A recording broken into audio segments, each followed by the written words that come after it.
Boa noite, meus irmãos.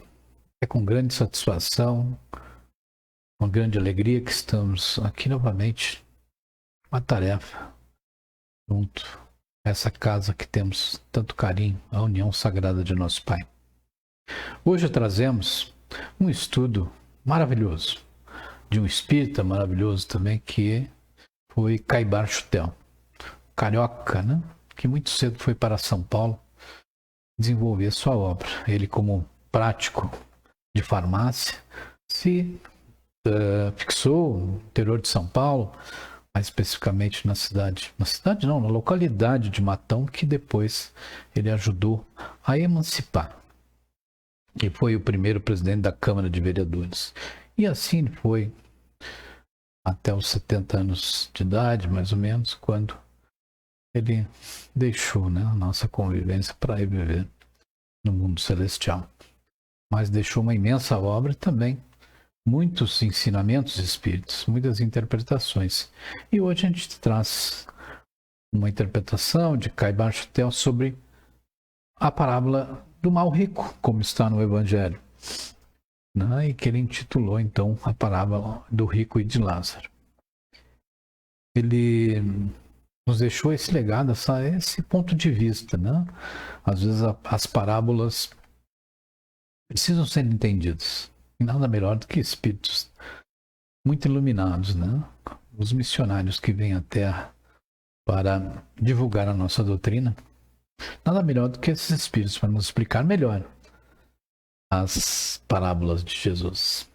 Vamos começar então nosso trabalho da noite com a nossa oração.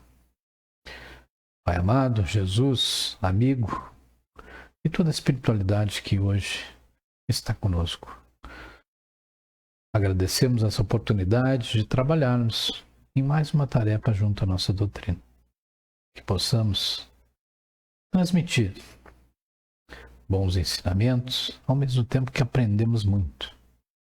E assim, nessa grande família espírita, continuarmos caminhando na evolução, melhorando o nosso espírito, para que um dia, quando daqui partamos, possamos chegar no lugar de destino com os nossos créditos, Pai, de boas obras nessa passagem aqui pela Terra. Que o nosso trabalho dessa noite seja profícuo, que o nosso trabalho dessa noite seja proveitoso para todos que participarem dele. Muito obrigado. Jesus seja conosco. E que assim seja. Bem, então vamos começar a nossa tarefa, né? Vou mudar aqui de ambiente para que nós possamos, né, estudar essa bela parábola. E certamente no final estaremos, né, regozijados, né, com tantos ensinamentos. Dá uma corridinha porque o assunto é longo. Eu dividi em pequenas partes para a gente ir degustando, né, e entendendo aos poucos essa parábola. Havia um homem rico, né? Essa parábola está lá no capítulo 16, né, de O Livro dos Espíritos, do Evangelho segundo o Espiritismo, perdão. E nos fala lá que havia um rico que vestia púrpura, linho. Púrpura é uma coisa muito fina, né? Coisas que só os ricos usavam naquela época. Linho finíssimo, todos os dias se regalava, né?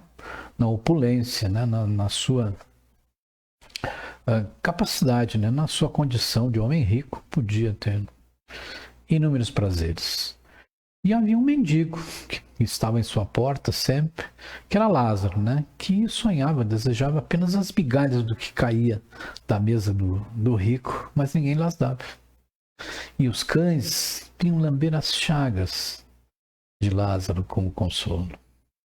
Pois um dia morreu o mendigo e foi levado pelos anjos, como diz o texto, ao seio de Abraão. O rico também morreu e foi sepultado. E foi levado ao Hades. Hades, para a gente fazer uma pequena introdução e esclarecimento, seria o inferno, né, dos antigos. Algumas versões do Evangelho nos falam, né, que o rico foi versão do Evangelho segundo o Espiritismo e outras versões também nos falam que o rico foi para o inferno. Outros nos dizem que ele foi para o Hades. Mas é a mesma coisa. Quem quiser aprofundar esse estudo de Hades e Inferno, pode ler o nosso livro doutrinário, O Céu e o Inferno, que lá está tudo bem explicado sobre o inferno pagão, o inferno cristão e tudo mais. E Caibar Chutel nos diz que essa parábola é a proclamação da lei da caridade, né? Aquele que deveria praticar a caridade não praticou, né? E aquele que deveria ser o beneficiado da caridade e também não foi. Mas, em suma, a situação é da lei de caridade, né? Daquele que poderia ter servido seu irmão e não serviu, né? O rico e Lázaro, então, eles representam a humanidade. Olha só, né? Que grandeza. Representa a humanidade, né? Rebelde aos ditames da luz e da verdade. Isso é verdade. A humanidade ainda continua caminhando, né? Ainda rebelde, né? A assimilar esses grandes ensinamentos que nos chegam do plano espiritual. O rico gozou no mundo, sofreu no espaço infinito. Lázaro sofreu muito na terra, mas gozou muito no espaço, né? No seio de Abraão. O rico, né, simboliza quem quer tratar da vida do corpo e esquece-se da vida da alma. Essa representação de cada figura, né? E a gente vai ver agora todo esse simbolismo, como é que esse Caibar Chutel vai nos decifrando, né? Esse texto evangélico. O rico só queria a felicidade no comer, no beber, no vestir. Os gozos da matéria, egoístas, viviam só para si, esses ricos, né? Orgulhosos, né? Viviam envolvidos nas paixões vis, na soberba, na luxúria. E só vem o que sacia, né? A sua sede de prazer. A luxúria que mata sentimentos afetivos e anula os dotes do coração. Isso é, quando diz que mata sentimentos afetivos e anula os dotes do coração, quer dizer que anula, né, aqueles relacionamentos saudáveis entre os humanos, né? Eles são escravos, né? Porque só vem nesse mundo um paraíso perdido. Nesse mundo que é um paraíso perdido da degradação moral, né? Eles só veem esse mundo, né? Que avilta as almas e as atira aos infernos dos vícios. Olha só, né? Faz uma conceituação bem forte, né? Jesus falava por parábolas, diz. Então, esta lição do mestre é um ensino alegórico do que passa no espaço, é o espaço infinito, né? Que é para onde vão os espíritos. É a vida extratumba, ultratumba, né? Depois da morte do corpo físico, consequência da nossa existência na Terra. Jesus já dizia, cada um por suas obras, né? Então, essa vida ultratumba, essa vida no plano espiritual, vai ser consequência da nossa existência aqui na Terra. O rico e sua vida era só se fartar, desprezar os pobres, desprezar Deus, não cuidar, né? Não cuidar da lei, as leis sagradas, né? Dar as costas à religião, gozar e folgar. Só isso, né? Que o rico desejava. Ao morrer, não pôde viver assim, né? Porque o lugar para onde ele foi já não tinha todas essas condições de prazeres, né? De uma vida devassa, né? Havia se fartado com todos os prazeres da terra, não podia fartar-se com os do céu. Não os havia buscado. Né? Os prazeres do céu, né? São baseados, né, e são na caridade. Lembramos, né? Os Espíritos nos dizem, não levaremos nada quando partirmos daqui. Quando partimos daqui, compartamos daqui, né? E nós vamos levar somente as nossas obras, só o que fizemos de bom ou de ruim, infelizmente. Nem adquirido, né? O rico teria o tesouro com que se conquista as glórias celestes. Essas obras boas, né? Caridade, a bondade, serviço ao próximo. Nu, sem dinheiro, sem melhor morada, foi destinado o Hades, quer dizer, o inferno. Lá se achava contrariado. Faltavam as comodidades da terra, os gozos do seu reino no mundo. Então ele se achava num lugar que ele não tinha nada de material. Porque agora ele se achava na condição de espírito. E não tinha condição nenhuma de gozos e prazeres. Já Lázaro representava e representa ainda, né? Esses excluídos que somente chegam ao portão dos grandes templos, não atravessam. porque não são ignorados, né? Não são desejados. Não podem entrar nos palácios dourados. Os que a sociedade despreza, amaldiçoa, insulta, crava as setas que lhe causam suas chagas. Olha que forte, né? Essa expressão para definir os pobres que Lázaro representava. Esses Lázaros, né, não são os pobres orgulhosos do mundo. Lembremos lá, né? Do orgulho e egoísmo, chagas que devem ser excluídas do mundo. Sem o que comer e vestir, esses pobres orgulhosos, né? Sem o que comer e vestir, mas cobertos com a púrpura do orgulho. Não? Sem dinheiro, mas tem vaidade. Sem palácios, mas tem egoísmo. Sem jantares lautos, mas prazeres nefastos. Se dedicam a prazeres nefastos. São os pobres orgulhosos, né? Não são ricos, são apenas orgulhosos. Os pobres que Lázaro simbolizou são aqueles que sofrem com resignação. Não se revoltam com Deus. Desprezam os bens da terra porque buscam as coisas de Deus. Usurpados, mas pacientes e resignados. Não se revoltam. Creem no futuro e esperam que o que lhe está reservado por Deus. Quer dizer, creem, têm fé em Deus. Sabem, pois estudam, esperam e oram, que há um Criador, um Pai Supremo que lhes dará, olha só, Pai Supremo que lhes dará. E eles têm fé nisso. Né? Esses pobres do mundo, que podemos ser nós incluídos também, né? São alegorias aqui que estamos vendo através de Caibar Chutel. O Pai Supremo lhes dará o prêmio das suas vigílias. O Pai Supremo lhe dará o salário pelos seus afazeres morais e a luz para a orientação espiritual. Olha só que recompensa bela, né? Parecem tardar essas recompensas de Deus, mas não faltarão, pois a justiça de Deus é infalível e indefectível. Ela não vai deixar de acontecer nunca. Lázaro morreu mendigo, mas foi conduzido ao seio de Abraão. Morreu também o rico e foi posto no Hades, né? No inferno. Duas personalidades distintas. E aqui ele faz uma alegoria bem bacana com medalhas, né? Com as moedas, né? Uma que gozou, outra que sofreu. Uma quem nada faltava, outra quem tudo faltava.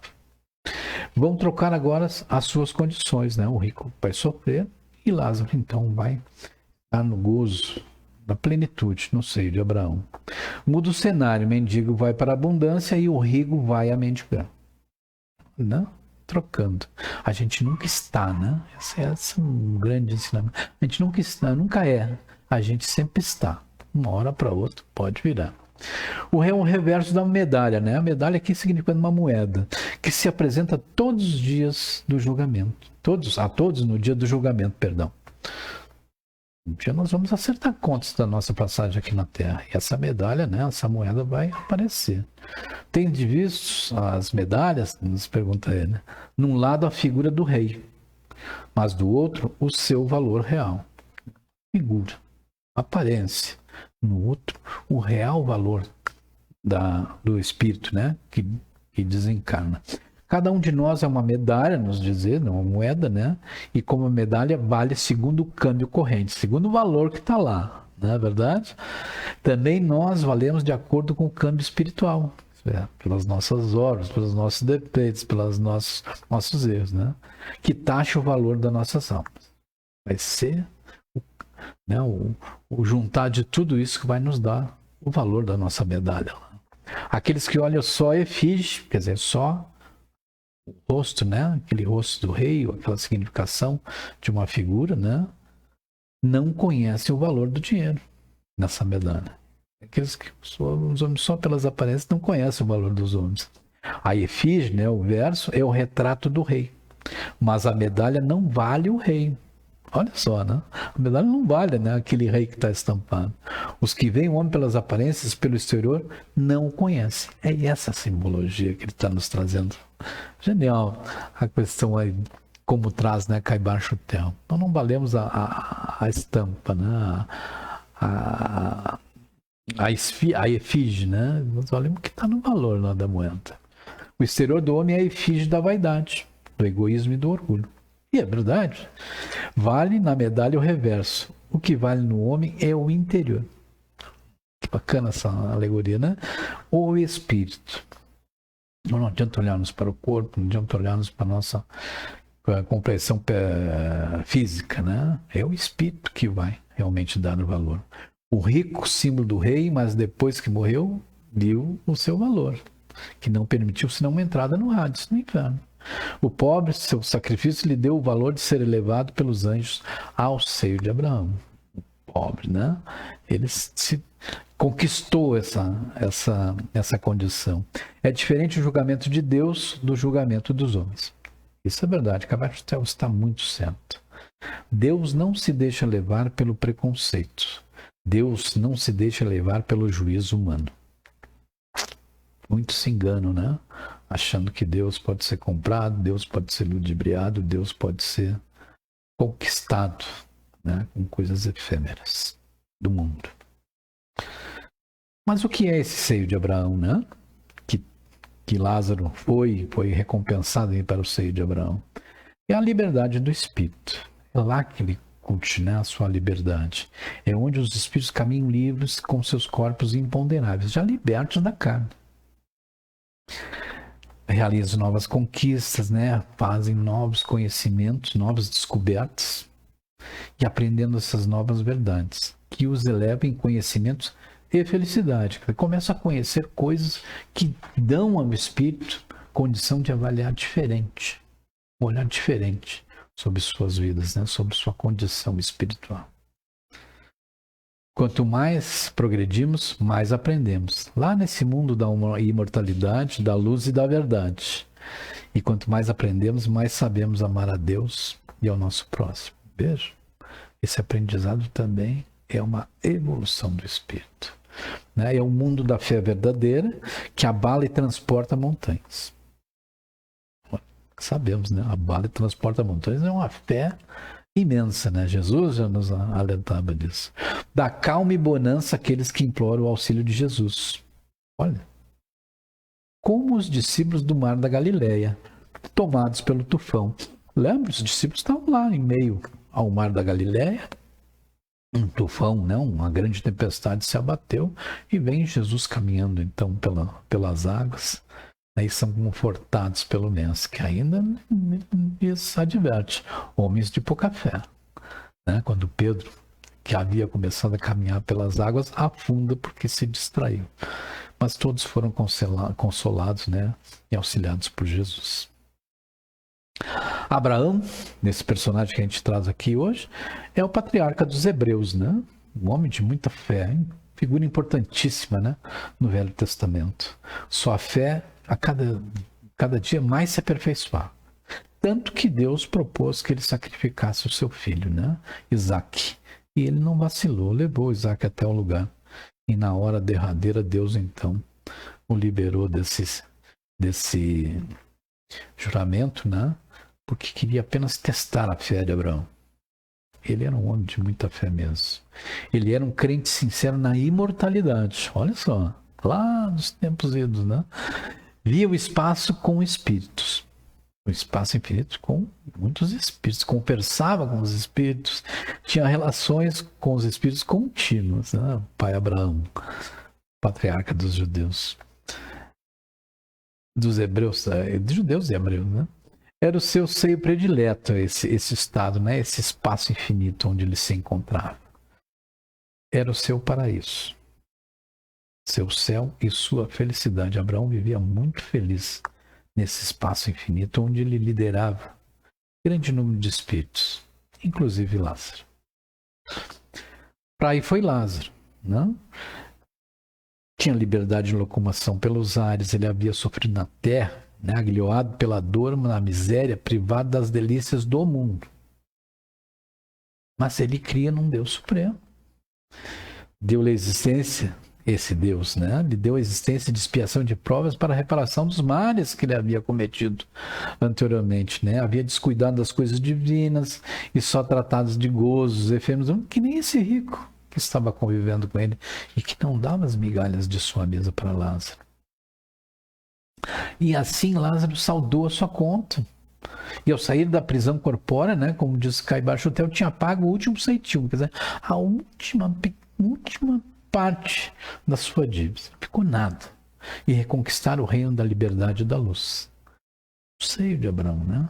Que Deus concede a todos que submetem a sua lei, aos seus santos desígnios. Abraão era um homem de fé, inabalável.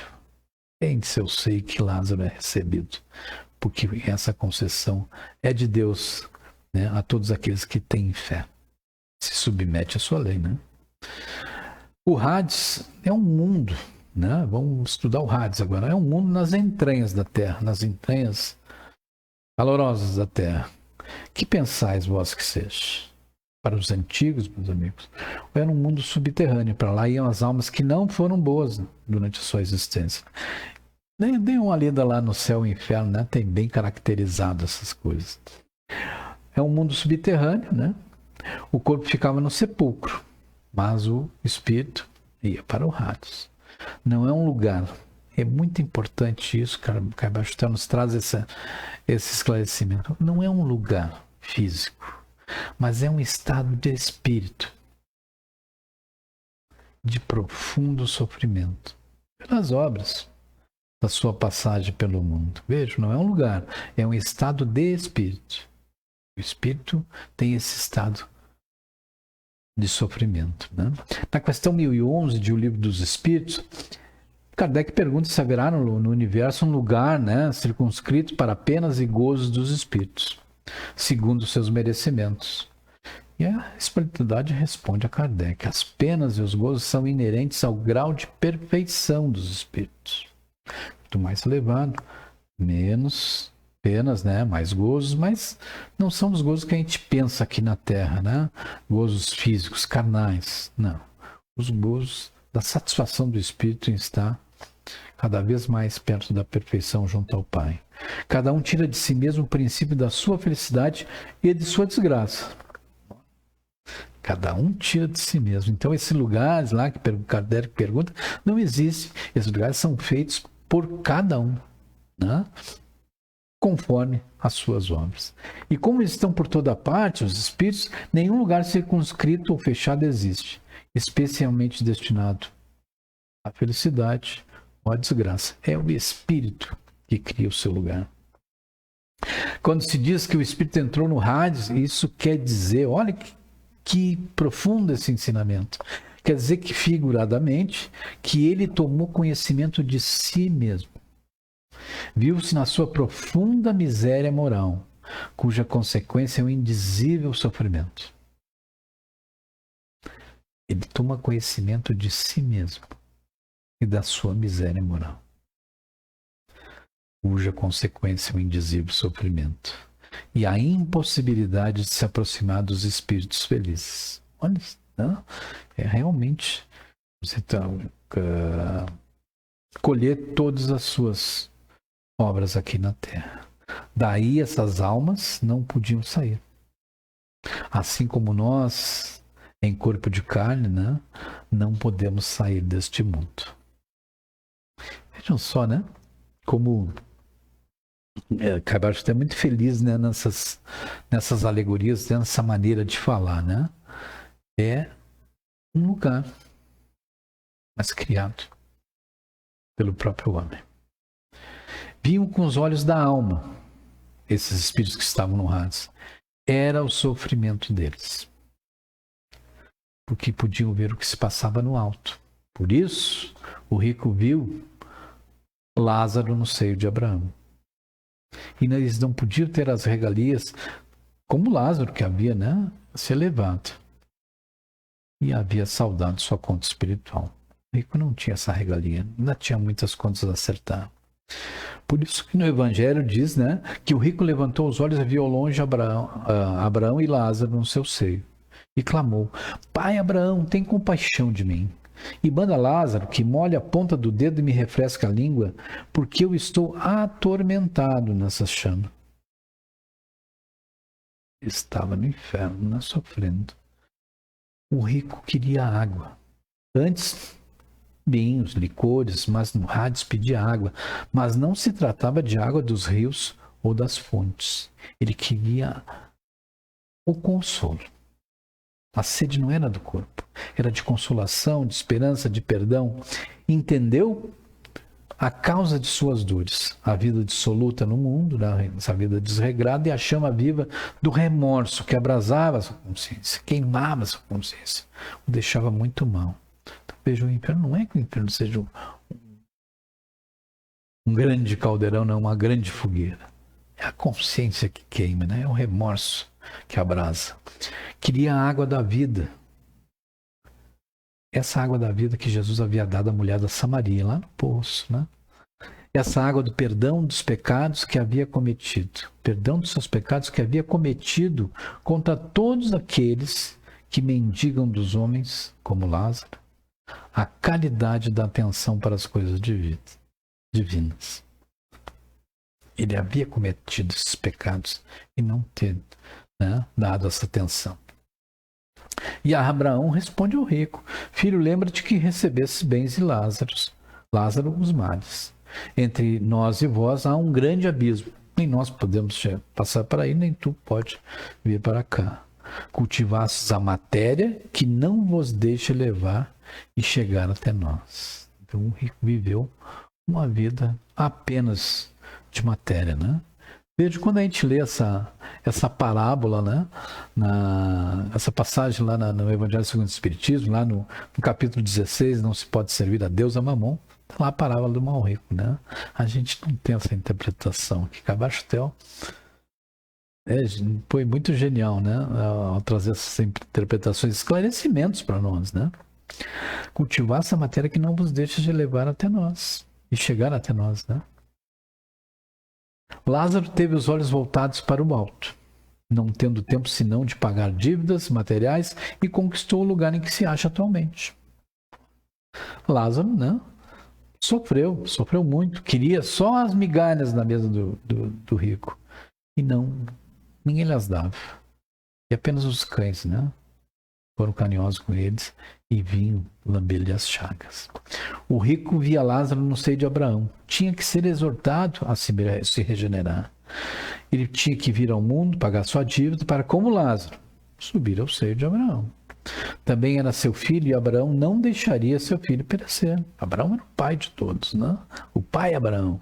Abraão disse-lhe: filho, lembra-te de tua vida e lembra-te da vida de Lázaro. E Cabastel nos diz que isso quer dizer que Abraão queria dizer ao rico: sem voltar à vida corporal para sofrer pelas consequências do seu orgulho e egoísmo, não chegaria ao seu seio. Quer dizer, era preciso, como Lázaro, né, pagar as suas dívidas, reparar os males que havia feito. O rico, lembrando de seus 5 irmãos que faziam a mesma vida que ele fazia, também eram dissolutos, também eram desregrados: pai, eu te rogo então que o mandes à casa de meu pai para os avisar. O rico sabia que Abraão, né, mandava o Espírito dar aviso aos homens da terra. Queria seus irmãos avisados, para que eles não sofressem que nem ele, né? Mas Abraão lhe disse sabiamente: eles têm Moisés e os profetas, ouçam. Isso significa, segundo Cabastel, que Moisés contou-lhes tudo o que fazer para serem felizes. E os profetas, que eram médiuns, dizem-lhe o que se passa depois da morte, para que não venham como tu parar no Hades. Então veja, Cabastel agora nos esclarece que os profetas eram médiuns, né, que traziam os conhecimentos da espiritualidade para a humanidade, para quem eles se expressavam. Mas muitos faziam questão de não ouvi-los, né? Entre esses grandes médios está aí Moisés, né? Que trouxe grandes ensinamentos, né, para o povo judeu. O rico insistiu: mas pai Abraão, se algum dos mortos for ter com eles, hão de se arrepender. Julgava que eles se tornariam obedientes à lei de Deus. E Abraão respondeu novamente: se eles não ouvem Moisés e aos profetas, tampouco se deixarão persuadir, ainda que ressuscite alguém. Né? Para crer nos mortos era necessário crer nos profetas, que eram os grandes médiuns da época, né? O corpo do espírito é muito mais rarefeito que o nosso, e o espírito se manifesta por um médium. Os profetas da época. Como poderia Abraão atender seu pedido para satisfazer os outros 5 irmãos, né? Jesus havia dito aos fariseus, e isso é muito importante. A lei de Moisés e os profetas duraram até João Batista. Desde lá, o evangelho do reino de Deus é anunciado. Mas da lei de Deus não cairá um tio, um ípsito, um i, né? Tem outros conceitos, né, da questão dos hebreus. Deus, muito importante, dá a liberdade a todos para buscarem sua lei. Aquele que pede, recebe. O que busca, né, encontra. E ao que bate, se abre, porque o Pai não dá uma pedra a quem lhe pede um pão, nem uma serpente a quem lhe pede um peixe. Está lá no buscai e achareis, né? Assim Deus respeita o livre-arbítrio que cada um concedeu. Que a cada um concedeu, né? Os espíritos se manifestam aos vivos, mas não pode obrigá-los a tomarem, desde já, posse da felicidade futura. Há muitos ricos das coisas do mundo e muitos pobres que querem enriquecer com estas. Não ligaram para os avisos. Ao contrário, dizem que foi ilusão, medo, tolice, loucura. Por isso fez bem Abraão em não permitir a manifestação espírita aos 5 irmãos ricos.